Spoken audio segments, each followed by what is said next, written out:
1917 کے اندر بالفور کا مشہور معاہدہ ہوا تھا جس کو اعلان بالفور کہتے ہیں. یہ 1917 تھا. نومبر یہ پچھلا مہینہ جو گزرا یہی نومبر کے مہینے کے اندر بالفور میں یہودیوں کے لیے ایک علیحدہ ریاست. دیکھیں عجیب بات یہ ہے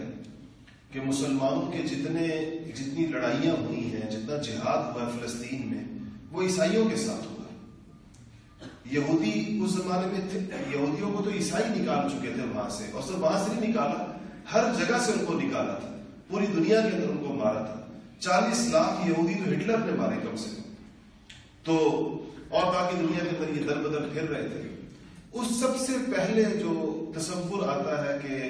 یہودیوں کی الگ ریاست ہونی چاہیے, یہ 1895 کے اندر ایک یہودی مفکر ہے, اس نے کتاب لکھی تھی جس کا ترجمہ بنتا ہے یہودی ریاست.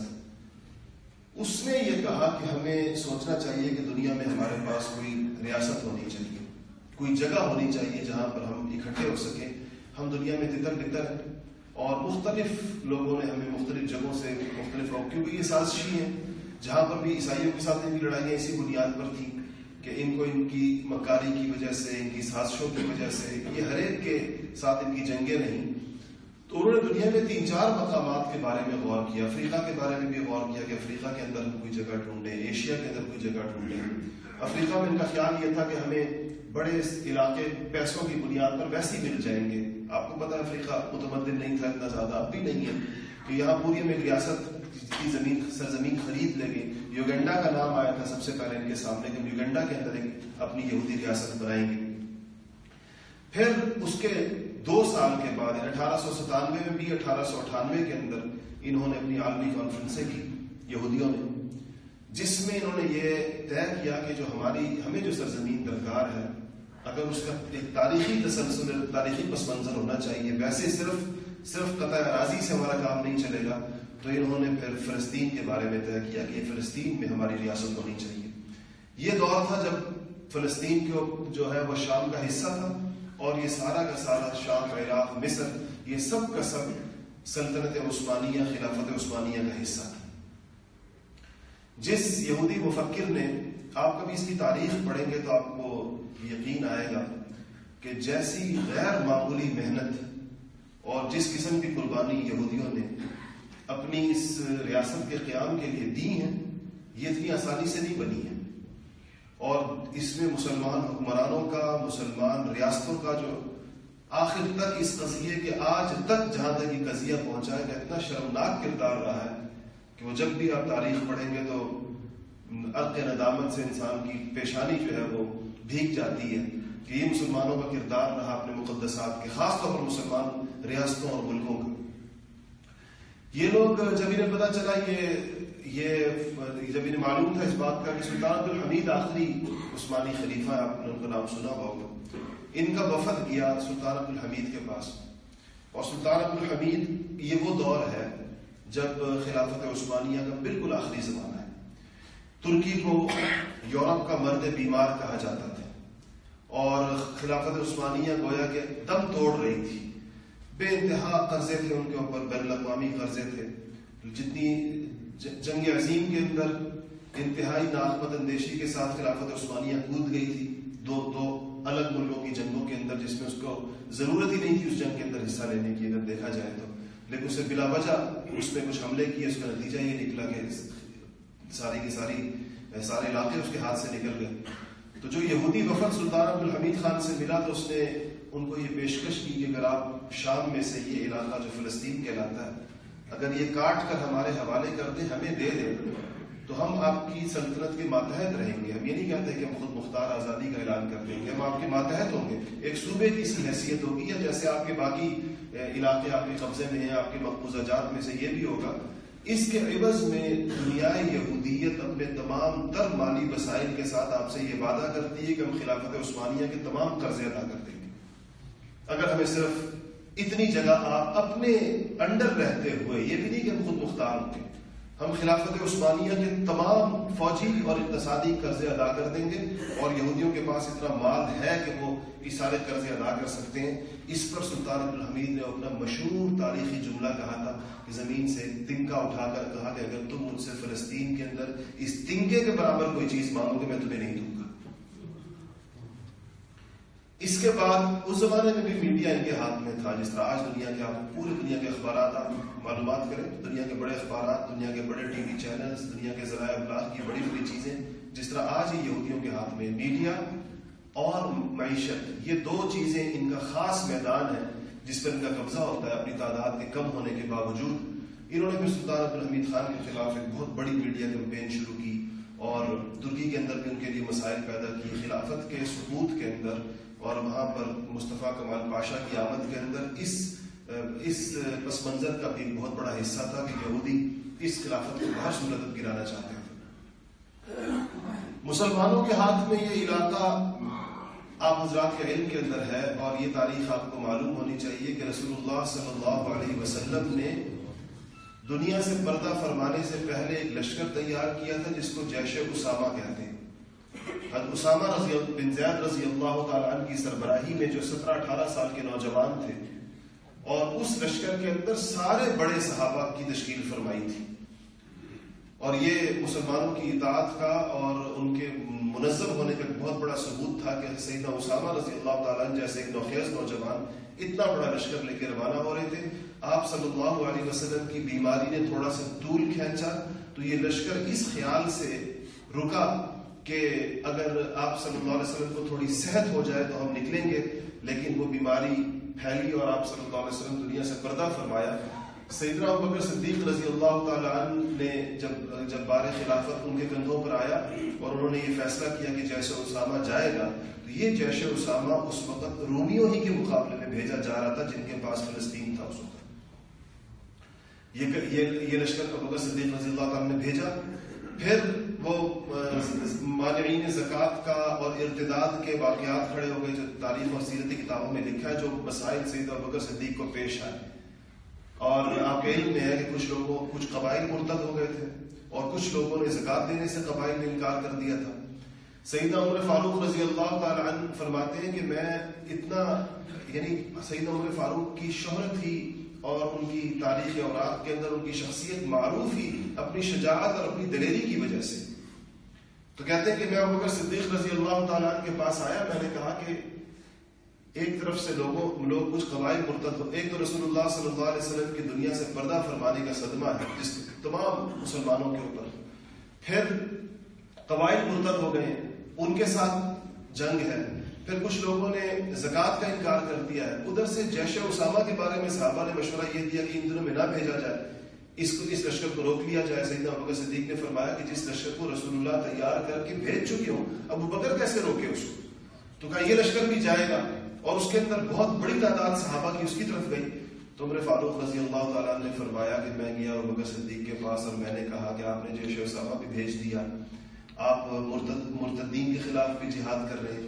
ایک محاذ اگر ابھی آپ بند رکھیں اور وہ یہ مانعین زکوٰۃ کا محاذ ہے کہ یہ جن لوگوں نے زکوٰۃ سے انکار کیا ہے، ہم ان لوگوں سے ابھی اگر جنگ نہ کریں اور کچھ حالات ہمارے ٹھیک ہوں، لشکر اسامہ واپس آئے، باقی چیزیں ہوں، تو سیدنا ابوبکر صدیق نے حضرت عمر فاروق کی طرف دیکھ کر کہا کہ عمر جاہلیت کے زمانے میں اتنے بہادر تھے، اسلام لا کر بزدل ہو گئے؟ جاہلیت کے زمانے کے اتنے بہادر ترین انسان کیا اسلام میں آ کر تمہیں مسلحتیں اور بزدلی یاد آئی؟ کہا، اور پھر فرمایا وہ اپنا تاریخی جملہ فرمایا جس کے بارے میں علماء تاریخ لکھتے ہیں کہ اسلام کی تاریخ کے ماتھے کا جھومر ہے، جو سیدنا ابوبکر صدیق نے فرمایا کہ اَيُنْقَصُ الدِّينُ وَأَنَا حَيٌّ، کہ رسول اللہ صلی اللہ علیہ وسلم کے دین کے اندر کمی لائی جائے اور ابوبکر زندہ ہو، ابوبکر کے ہوتے ہوئے، یعنی زکوٰۃ کو نکال دیا جائے حضور کے دین سے، میں مان جاؤں اس بات کو کہ تم لوگ زکوٰۃ مت دو، گویا حضور نے مجھے جو دین میرے حوالے کیا وہ تو زکوٰۃ والا دین تھا، جس میں زکوٰۃ وصول کرنا ریاست کا کام، امیر المومنین کا کام، تو میں کیسے اس پہ راضی ہوں کہ مجھے تم لوگوں کا اسلام قبول ہے بغیر زکوٰۃ والا اسلام قبول ہے؟ تو کہا اَيُنْقَصُ الدِّينُ وَأَنَا حَيٌّ، میں زندہ ہوں ابوبکر کے جیتے جی رسول اللہ صلی اللہ علیہ وسلم کے دین کے اندر ایسی قطر پیوند ہو جائے۔ پھر ابوبکر صدیق رضی اللہ تعالیٰ عنہ کا زمانہ خلافت آپ کا علم ہے کہ بڑا مختصر ہے، اس کے بعد سیدنا عمر فاروق رضی اللہ تعالیٰ عنہ کا دور آیا جس کے اندر اللہ جل شانہ نے یہ بیت المقدس مسلمانوں کے حوالے پرامن طریقے سے کیا. آپ کو معلوم ہوگا کہ انہوں نے یہ شرط لگائی تھی کہ خلیفۃ المسلمین خود آئیں اور بیت المقدس کی چابیاں ہم سے لے لیں تو ہم بیت المقدس آپ کے حوالے کرنے کو تیار ہیں. عمر فاروق رضی اللہ تعالیٰ نے وہ اپنا مشہور زمانہ شام کا سفر کیا تھا جو تاریخ کے اوراق میں موجود ہے, اور آج بھی لوگ کہتے ہیں کہ کسی اتنی بڑی سلطنت کے کسی حکمران کا ایسا سفر تاریخ نے نہیں دیکھا کہ ایک غلام کے ساتھ ایک اونٹ کے اوپر کبھی غلام بیٹھتا ہے اور کبھی عمر فاروق بیٹھتے ہیں اس کے اوپر, اور اس طریقے. اور جب وہ پہنچے وہاں پر تو غلام کی باری تھی. جب وہاں پہنچے وہ جو لشکر وہاں موجود تھا اس کے کمانڈرز کہتے ہیں ہمیں یہ تھی فکر کہ خلیفۃ المسلمین کسی ایسی شان کے ساتھ آئیں, کسی ایسے طریقے کے ساتھ آئیں کہ ان کے دلوں کے اوپر اس کا روک پڑے کہ کن مسلمانوں کی کتنی بڑی قوت ہے. تو جب وہاں گئے انہوں نے اپنے اس خیال کا اظہار بھی کیا کہ امیر المومنین اگر آپ کپڑے بدل لیتے, آپ کے کپڑوں میں تو پیبند لگے ہوئے ہیں, اور اگر آپ کی سواری ٹھیک ہو جاتی, لوگ آپ کے ساتھ ہوتے, تو عمر فاروق نے فرمایا کہ یاد رکھو اللہ تعالیٰ نے ہمیں عزت ان چیزوں سے نہیں دی, ہمیں عزت اللہ نے اسلام کی بنیاد پر دی. یا آج جو دنیا کے اندر ہمیں آج عزت اور سربلندی اور سرفرازی ہے یہ ان کپڑوں اور سواریوں کی بنیاد پر نہیں ہے, یہ اللہ کے دین اور اسلام کی بنیاد. اعزنا اللہ بالاسلام, اسلام کے ذریعے اللہ جل شانہ نے ہمیں عزت دی ہے, اور جب تک ہم اسلام پہ کھڑے ہوں گے اللہ جل شانہ اس عزت کو ہمیں عطا کیے رکھیں گے. تو وہ وہاں پر اس وقت یہ فتح ہوا. دیکھیں یہ عیسائیوں سے مسلمانوں کو ملا تھا. آج اس کے بعد پھر درمیان میں صلیبی جنگوں کا دور آپ نے سنا ہوگا, اس دور کے اندر کچھ وقت کے لیے مسلمانوں کے ہاتھ سے بیت المقدس نکل گیا, اور پھر وہ مشہور مسلمان فاتح حضرت صلاح الدین ایوبی رحمۃ اللہ علیہ کے زمانے میں دوبارہ سے یہ فتح ہوا اور مسلمانوں کے قبضے کے اندر آیا. یہ 19ویں یہ جو 20ویں صدی کہلاتی ہے 1911 کے لگ بھگ یا اس سے تھوڑے پہلے پہلی جنگ عظیم تک یہ مسلمانوں کے قبضے کے اندر تھا. خلافت عثمانیہ کے سقوط کے بعد یہ اس کے بارے میں انگریزوں نے خاص طور پر برطانیہ نے ایسے مسائل کی بنیاد ڈال دی کہ اتنا بڑا عرصہ گزرنے کے باوجود اس مسئلے میں پیچیدگی ہی پیدا ہوتی جا رہی ہے اور یہ ٹھیک نہیں ہو رہا. تارفور کے اندر جس کا میں نے ذکر کیا بالفور کے معاہدے کا, اس میں انہوں نے یہ طے کر لیا تھا خفیہ طور پر کہ یہاں پر فلسطین اسرائیلیوں کے لیے ایک ریاست بنائی جائے گی. اور عجیب بات یہ کہ اگر آپ کبھی اس کی تاریخ پڑھیں کہ یہاں پر یہودی کتنے فیصد رہے اور کس طریقے کے ساتھ پوری دنیا سے ان کو اکٹھا کیا گیا یہاں پر. آج جو یہودیوں کی اکثریت وہاں پر آباد ہے ان کا اس بنی اسرائیل کے ساتھ کوئی تعلق نہیں ہے جو انبیاء علیہ السلام کی طرف اپنی نسلی نسبت کرتے ہیں. یہ تو یورپین ہیں سارے کے سارے, ان میں بیشتر لوگ بڑی تعداد میں یورپینس کی ہیں, پولینڈ سے آئے ہیں, ہنگری سے آئے ہیں, جرمنی سے بہت بڑی تعداد آئی ہے, رشیا سے بہت بڑی تعداد آئی ہے. تو تاریخ کی کتابوں کے اندر کہیں پر بھی ان لوگوں کا بنی اسرائیل کا یہ ذکر موجود نہیں ہے کہ وہ یورپ میں گئے ہوں اور وہاں جا کر وہ آباد ہوئے. یہ ایک نسبت ہے فقط جس کی بنیاد پر یہ سمجھتے ہیں کہ ہم اس بنیاد پر استحقاق رکھتے ہیں مسجد اقصی کے اوپر, اور یہاں پر جس کو وہ ہیکل سلیمانی کا لفظ آپ نے سنا ہوگا, یہ سلیمان علیہ السلام کا سیکریٹریٹ تھا ایک طرح سے سمجھے کہ جہاں سے بیٹھ کر وہ جنوں پر بھی اور انسانوں پر بھی, آپ کو پتا ان کی حکومت انسانوں اور جنوں دونوں پر تھی, اور انہوں نے یہ تعمیرات کروائی بھی جنوں کے ذریعے سے. قرآن شریف کے اندر اس کی تفصیل موجود ہے کہ آپ کا دوران تعمیرات سلیمان علیہ السلام کا انتقال ہو گیا تھا, جن کام پر لگے ہوئے تھے. اللہ تعالیٰ کی قدرت یہ تھی کہ جس لاٹھی پر انہوں نے سہارا لگایا ہوا تھا ادھر ہی ان کی روح قبض ہو گئی سلیمان علیہ السلام کی. تو وہ کھڑے رہے اسی لاٹھی کے سہارے کے اوپر, اور پھر جب وہ اس لاٹھی کو فلما خر, قرآن کے الفاظ ہیں فلما خر تبین, یعنی جب وہ لاٹھی کو دیپک نے کھایا اور وہ لاٹھی ختم ہو کر گری تو سلیمان علیہ السلام بھی گرے. تب جنوں کو پتا چلا کہ یہ تو ہم جن کو زندہ سمجھ کر کام کر رہے تھے ان کو تو دنیا سے رخصت ہو چکی. تو چونکہ سلیمان علیہ السلام کے ساتھ بھی اس کو ایک نسبت ہے اس علاقے کو, اس وجہ سے یہود کا اس کے اوپر ایک ایسا دعویٰ ہے. ہمارے علماء نے اس حوالے سے بڑی تحقیقی کتابیں لکھی ہیں. اس تحریف شدہ تورات کے اندر جس میں یہود نے اپنی مرضی سے جتنی تحریفیں کر چکے ہیں, اس تحریف شدہ تورات کے اندر بھی وہ عبارتیں موجود ہیں جس سے واضح پتہ چلتا ہے کہ یہود بیت المقدس کی تولیت سے معزول, اور کہا کہ اس میں موجود ہے کہ اگر تم نے شراب اور شراب، سود اور فسق و فجور، فحاشی اور عریانی، 3 چیزیں اگر اس میں یہود پڑے تو بیت اللہ کی تولیت، بیت المقدس کی تولیت سے یہ معزول ہو جائیں گے۔ آج پوری دنیا میں یہ تینوں انڈسٹریز جو انڈسٹریز بن چکی ہیں، سود کی انڈسٹری اور فحاشی کی انڈسٹری جو ایک پوری دنیا کے اندر فحش فلموں کے کاروبار ہیں اور بہت بڑی اربوں ڈالر کی انڈسٹری ہے، اور دنیا کے اندر شراب کی انڈسٹری، اگر آپ اس کو آپ دیکھیں گے اور اس کا جائزہ لیں گے، یہ ساری کی ساری یہود کے قبضے ہیں۔ پوری دنیا کے اندر اس کو وہی سپلائی کر رہے ہیں، پوری دنیا کو وہی بیچ رہے ہیں اور اسے منافع حاصل کر رہے ہیں۔ اپنی کتابوں کی روشنی کے اندر یہ اس کی تولیت سے معزول ہے، اور ان کو اس بیت المقدس کی نگرانی کے لیے شرط یہ عائد کی گئی ہے کتاب میں کہ اگر تم اس آخری پیغمبر محمد مصطفیٰ صلی اللہ علیہ وسلم کے اوپر ایمان لے آؤ، تب اس ایمان لانے کے بعد اس گروہ کو بیت المقدس کی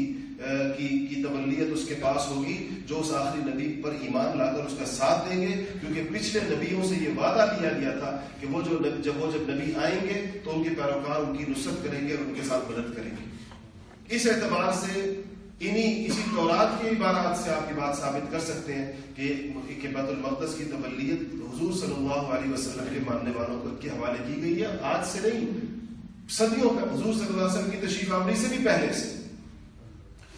اب اس کا وقت نہیں رہا جو قدیم تاریخ کے بعد اس قضیے پر جو 1917 میں جو کچھ ہوا، پھر 1948 میں جو کچھ ہوا اسرائیل کے قیام کے بعد،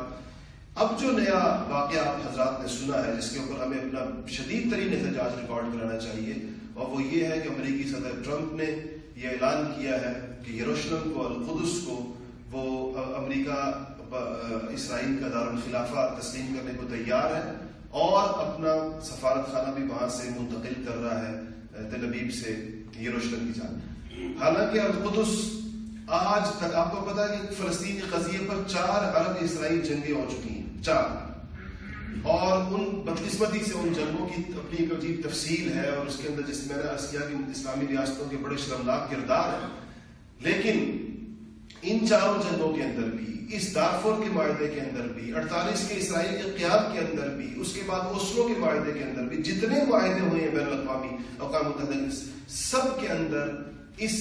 یروشلم کو، القدس کو، اس کو ڈسپیوٹڈ ٹیریٹری قرار دیا گیا، اور یہ طے ہوا ہے کہ اس پر ابھی عالمی فیصلہ کسی قسم کا نہیں ہوا، اور اسرائیل کے اس دعوے کو دنیا میں آج تک سوائے امریکہ کے اس کل کے اعلان سے دنیا کفر میں بھی کسی نے تسلیم نہیں کیا کہ القدس ہمارا دارالخلافہ ہوگا۔ یہ ایسا ہی ہے، آپ اس کی مثال یوں سمجھیں جیسے کہ امریکہ یہ اعلان کر دے کہ انڈیا کا سفارت خانہ، یا ہم اپنا پاکستان کے اندر جو ہمارا سفارت خانہ ہے وہ یا انڈیا میں دہلی میں جو ہمارا سفارت خانہ ہے وہ ہم لے جا کر کشمیر میں مظفر آباد کے اندر وہاں پر کھول رہے ہیں کہ امریکہ اپنا دہلی کا سفارت خانہ مظفر آباد میں منتقل کر دے۔ یہ اس طرح کا اعلان ہے جو ابھی اس میں ہوا کہ انہوں نے ایک وہ علاقہ جس کے مقبوضہ ہونے، جس کے متنازع ہونے، جس پر مسلمانوں کے حق کو تسلیم کرنے کے باوجود یہ کہنا کہ ہم اس کا دارالخلافہ، یعنی آنے والے تمام وقتوں کے لیے اس پر اسرائیل کے حق کو ہمیشہ ہمیشہ کے لیے ثابت کرنے کی کوشش ہے، اور اس کے لیے وقت کا جو انتخاب کیا گیا ہے وہ اسی 2017 کے انہی آخری مہینوں کا کیا گیا ہے، جیسے کہ 1917 کے اندر برطانیہ نے جو کیا اسی کو 100 سال کے بعد انڈورس کیا ہے ایک اور طریقے کے ساتھ امریکہ نے، جس پر امت مسلمہ کو سراپا احتجاج ہونا چاہیے۔ مسلمان حکمرانوں کو ہماری حکومت کی طرف سے بھی احتجاج ہوا ہے، ترکی کی طرف سے بہت زوردار احتجاج ہوا ہے۔ مسلمانوں کو اس پہ کسی صورت بھی اپنے اس مطالبے کو بس پشت نہیں ڈالنا چاہیے کہ اس مسئلے کو جس طریقے کے ساتھ حل کرنے کی ضرورت ہے، اسلامی امہ کا جو اس کے اوپر سٹینڈ ہے یہ اپنی آنے والی نسلوں، کیونکہ باقی کو جب 100 سال گزر جائے تو پھر نئی نسلوں کو پتہ نہیں ہوتا کہ مسئلہ کیا ہے، واقعہ کیا ہے، اس کے اوپر بھرپور طریقے کے ساتھ اپنا احتجاج ریکارڈ کرانا چاہیے، جو اس نئی نسلوں کو واقف کرنا چاہیے کہ فلسطین کے ساتھ اور بیت المقدس کے ساتھ، مسجد اقصیٰ کے ساتھ ہمارے روحانی، ہمارے تاریخی، ہمارے دینی رشتے کس قسم کے ہیں، تبھی جا کر کسی وقت کے اندر اس میں جو سب سے امید کا ایک پہلو ہے